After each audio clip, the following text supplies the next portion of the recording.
Televisión Legislativa presenta un diálogo democrático y participativo con temas de coyuntura e interés nacional.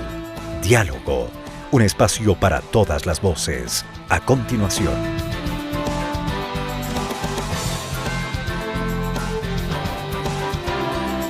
Buenas tardes, señoras y señores. Tengan ustedes esta bienvenida hacia Diálogo, espacio de información y de opinión de los medios de comunicación de la Asamblea Nacional.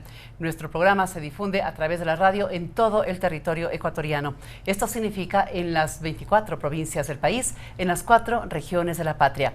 A través del internet les saludamos en todo el mundo, a través de envivo.asambleanacional.gov.es y la televisión legislativa con su señal abierta en las ciudades de Quito, Guayaquil y Cuenca. En Quito nos sintonizan Canal 42, en Guayaquil Canal 22 y en Cuenca Canal 27. Hoy hemos seleccionado un tema que, como lo dice también nuestra presentación, tiene un interés nacional. Estuvo en un momento en coyuntura. Hay otros momentos que también se presentan para enmarcarlo de esa manera, pero tiene un interés nacional. Se trata de la Ley de Remisión de Multas, Intereses y Recargos sobre Impuestos Nacionales que lo administra el Servicio de Rentas Internas, pero también aquellos impuestos que administran los GATS, es decir, los gobiernos autónomos descentralizados. Y también se incluyó en esta ley a las deudas, a los créditos pendientes con el Banco Nacional de Fomento. Dos invitados muy especiales para desarrollar esta temática. En primer término, estaremos conversando con el asambleísta Ricardo Moncayo, representante de la provincia de Chimborazo por el movimiento CREO, movimiento que significa Creando Oportunidades, esas son las siglas CREO. Y en la segunda parte estaremos hablando con el asambleísta Mauricio Proaño, vicepresidente de la Comisión de Soberanía Alimentaria. Él es además representante de la provincia de Pichincha por Alianza País. Vamos a saludar con nuestro primer invitado y luego de eso les estaremos participando un trabajo periodístico que ha elaborado nuestro compañero Byron Pérez para poner en contexto este tema que lo vamos a desenvolver. Primeramente, asambleísta Moncayo, gracias por aceptar esta invitación y gracias por estar aquí. Gracias a usted por invitarme y un saludo a toda la ciudadanía que nos está escuchando a través de este importante medio de comunicación. Gracias. Vamos entonces con este trabajo periodístico de Byron Pérez. La Ley Orgánica de Remisión de Intereses, Multas y Recargos, aprobada por el Legislativo en abril del 2015, rige sobre impuestos nacionales administrados por el SRI, tributos locales administrados por los gobiernos autónomos descentralizados y créditos del Banco Nacional de Fomento. Según Ricardo Zambrano, integrante de la Comisión de Soberanía Alimentaria, Acuacultura y Pesca, el proyecto es una enmienda que surge como apoyo a los sectores empresarial y productivo del país. Que los pequeños productores, artesanos, comerciantes pudieran rehabilitarse con relación a sus deudas que tenían con el Banco Nacional de Fomento. Siendo el sector agropecuario uno de los más afectados por la estación invernal, volviendo necesaria su reactivación complementaria. Moisés Tacle, integrante de la Comisión de Desarrollo Económico Productivo, explicó que según el análisis económico realizado al proyecto de ley, los contribuyentes mantenían una deuda total entre multas e intereses de aproximadamente 3.000 millones de dólares, lográndose una recaudación cercana a los 1.000 millones de dólares como producto de la aplicación de esta ley, superando las expectativas de 500 millones planteados como objetivo. Yo creo que eso es positivo, ¿no? Porque se han cumplido los estándares internacionales y al Estado le han ingresado 1.000 millones de dólares que en este momento de crisis pues mucho provecho le hace. El parlamentario considera en relación a los clientes del Banco de Fomento que se generó cierta confusión en relación a la condonación de la deuda por intereses de mora y multas. Lo que se les perdonaba, lo que se les condonaba eran los intereses de mora y las multas en los préstamos hasta 15.000 dólares, si no me equivoco, especialmente de pequeños agricultores. Entiendo que algunos de ellos se han confundido y han creído que la condonación también abarcaba el monto del capital, y eso no es cierto, ¿no? La Comisión de Soberanía Alimentaria analiza la implementación de la Ley de Condonación de Intereses al Banco de Fomento en beneficio de los pequeños productores y artesanos del país. Byron Pérez, Diálogo. Tal como lo subraya en esta nota periodística asambleísta, el Estado ha recaudado cerca de 1.000 millones de dólares, superando la expectativa que se tenía cuando se envió el proyecto, se lo analizó acá en la Asamblea y luego se lo aprobó. ¿Se trata entonces de una buena ley aprobada por la Asamblea Nacional en este periodo? Definitivamente sí, porque la realidad nos está demostrando, nos demostró que los impuestos a la producción en el Ecuador son demasiado altos, tanto que quienes debían porque no pudieron pagar la deuda, no hubiesen acumulado la deuda. Cuando esta ley entró a discusión en el Pleno, yo comentaba con mis colegas, les decía que va a ser como una lupa esta ley. Es decir, gracias a esta ley vamos a podernos acercar a la realidad y verla a la verdadera realidad, agrandada. Porque a través de esta ley se ha podido ver que los productores ecuatorianos que producen para exportar y para consumir, le debían muchísimo dinero al Estado, 3.000 millones de dólares se estimaba en ese entonces. Se acaba de probar de que se han pagado 1.000 millones de dólares del capital. ¿Cuánto interés se han ahorrado quienes debían? Muy alto también, seguramente un 20%, un 30% de este valor eran intereses que el Estado ha dejado de percibir, pero ha recuperado el capital para el Estado. Pero ese capital ha salido de los bolsillos de los productores ecuatorianos. Les voy a poner un caso, el caso de los palmicultores, por ejemplo. ¿Cuál es la situación de ellos? Ellos producen la palma, la procesan en las fábricas, en las extractoras, lo exportan, el precio está con un techo internacional y el precio que reciben por su producción, este momento me parece que son $95 la tonelada, y producir una tonelada de palma cuesta $90. Además tienen el problema de los trabajadores, que tienen que darles una estabilidad de por lo menos 3 semanas, para sacar, cada 22 días saca usted la palma, la pepa de palma para llevarlo a las procesadoras. Y ese costo de la mano de obra excede lo que se recupera por la inversión. Es decir, no hay utilidad. Y claro, el palmicultor está esperanzado que sea temporal, que sea una situación que va a mejorar en el tiempo y que por ahora está soportando la pérdida, porque es una plantación que le costó 10, 15 años desarrollarla, y no la puede de la noche a la mañana tumbarla y cambiar de uso del suelo y poner otro producto como el cacao o poner ganado. 1.000 millones de dólares en una primera etapa, porque todavía está en ejecución en los distintos tramos que se aprobó así el texto de esta ley asambleísta. Esto significa que todavía hay recursos por recaudar, más aún cuando se tendrá que aclarar, tengo entendido, que no se trata de una condonación al capital, sino a los intereses y a las multas o recargos previstos en este texto.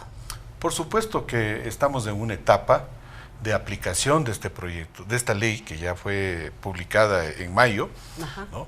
En donde una primera etapa se ha cumplido y yo me temo que la más importante, es decir, no va a haber ya otros 900 millones de dólares que captar.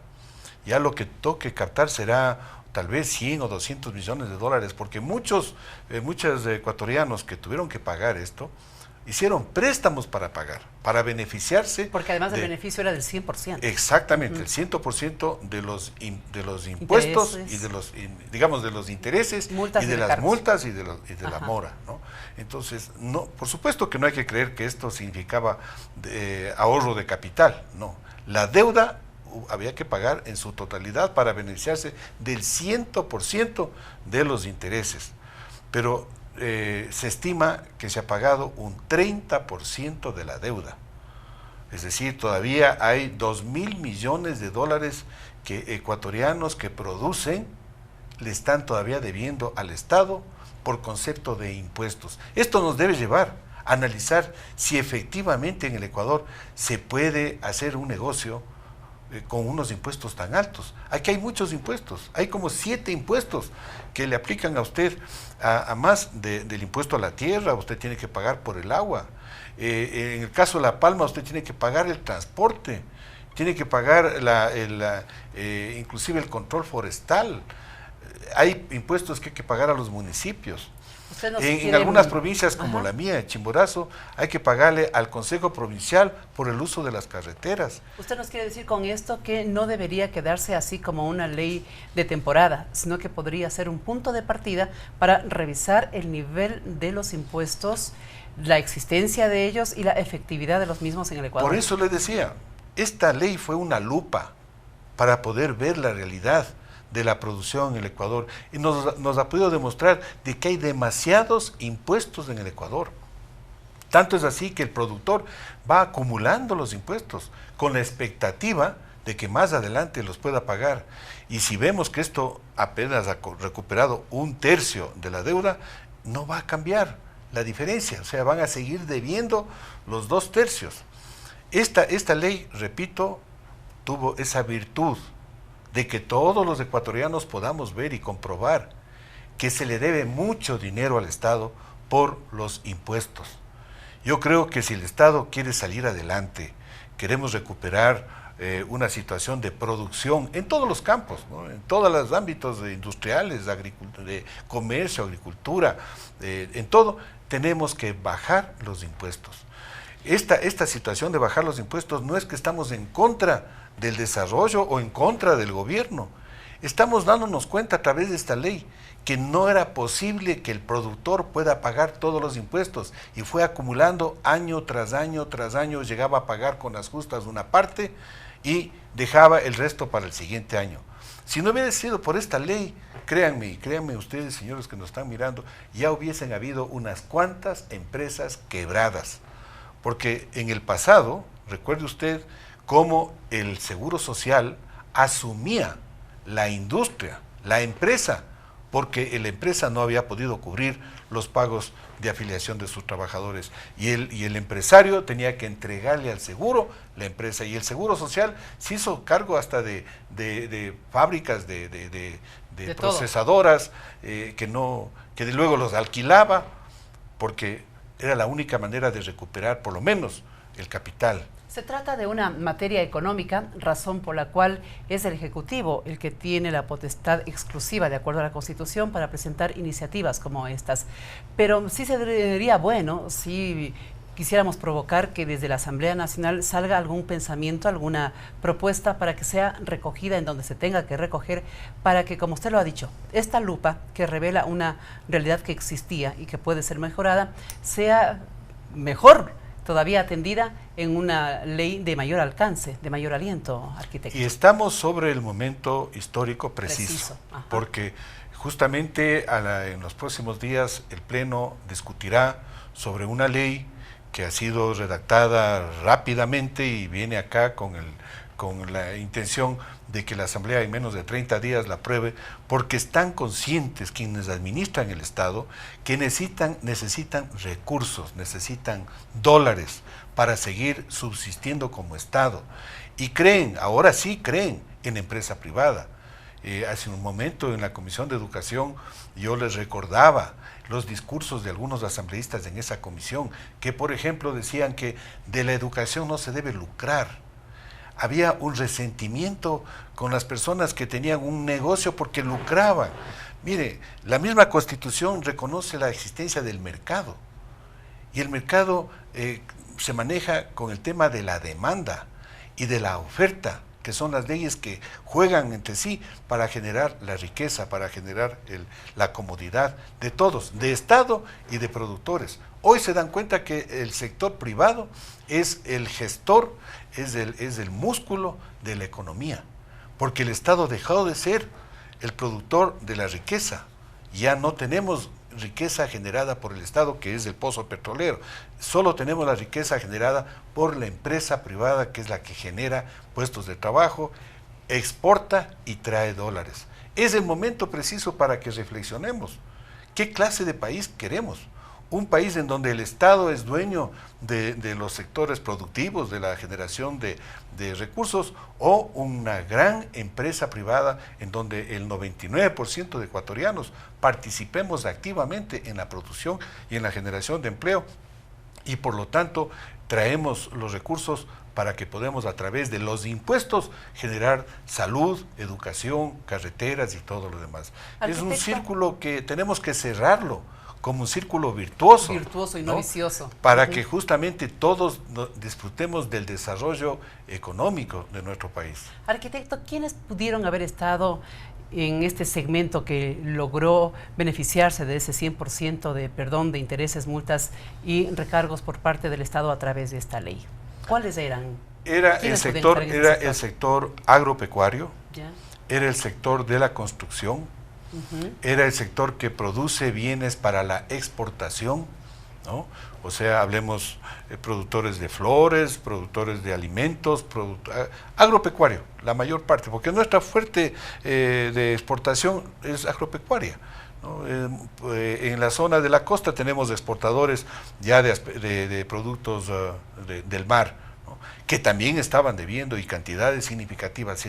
Todo el sector de la producción en general en el Ecuador se benefició de esta ley, todo el sector.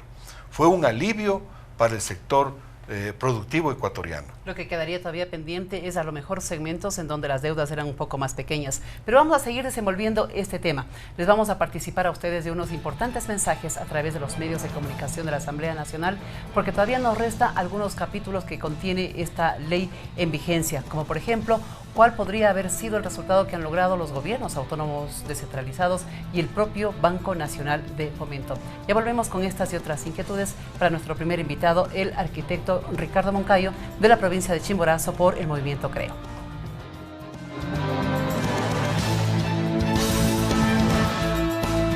Este diálogo no termina. Luego de estos mensajes, continuaremos con los temas que interesan a la sociedad.